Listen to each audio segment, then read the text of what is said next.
You don't notice it at first. It doesn't feel dangerous. It doesn't even feel like a mistake. It feels small, harmless, earned. A meal here, a quick upgrade there, a subscription you forgot about but never canceled. Each decision comes with a quiet justification. You worked hard. You deserve this.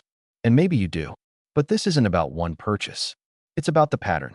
The habit that quietly drains $1,000 from your life every single month without ever asking for your permission. It doesn't look like a problem. That's why it survives. You don't wake up one day and decide to lose $1,000. You leak it. In fragments. Inconvenience. In moments where thinking feels like effort. And the system you've built around your life makes it easy to keep going. Your brain is wired for immediate relief, not long-term stability. When something feels stressful, spending becomes a shortcut, a reward, a way to feel in control again, even if just for a moment. This is not about discipline. It's about design. Every app you use, every checkout page, every one-click purchase is engineered to remove friction. Because friction is what protects your money. And when friction disappears, spending becomes automatic. So you stop deciding and start reacting. The $1,000 habit is not one thing.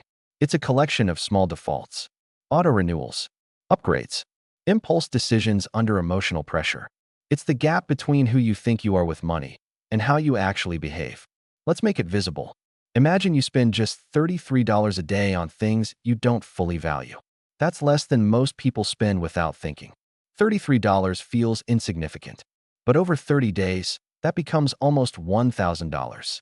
Over a year, it becomes $12,000. Not from one bad decision, from a repeated one. And here's where it becomes more than math. Because that $12,000 isn't just money lost. It's time. Time you could have bought back. Stress you could have avoided. Options you could have created. Instead, it disappears into things you barely remember buying. The real trap isn't spending. It's unconscious spending. When your behavior runs on autopilot, your future gets decided by your impulses, not your intentions. And intentions don't pay bills. Patterns do. So the shift is not about cutting everything out. It's about becoming aware of what's actually happening. When you pause before spending, even for a few seconds, you interrupt the loop. You bring friction back into a system that was designed to remove it. That pause is where control lives. Not in extreme budgeting, not in restriction, in awareness. Because once you see the pattern, it becomes harder to ignore. You start noticing the subscriptions you don't use, the upgrades that didn't change your life, the habits that felt small but added up to something heavy. And slowly, the identity changes. You stop being someone who reacts. You become someone who decides. Not perfectly, but intentionally. The goal is not to eliminate spending. It's to make sure your money is moving in the same direction as your life.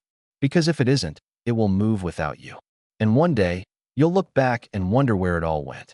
But it didn't disappear. It followed your habits. Quietly. Consistently. Exactly as designed. So the question is not whether you're losing money. It's whether you're paying attention. And if you are, you still have time to change the pattern. To slow it down. To take control, one decision at a time. Thank you for watching. If this made you pause, even for a moment, stay with that feeling. You don't need to change everything overnight. Just notice more. Decide a little slower. And if you want more reminders like this, you can subscribe and come back when you're ready.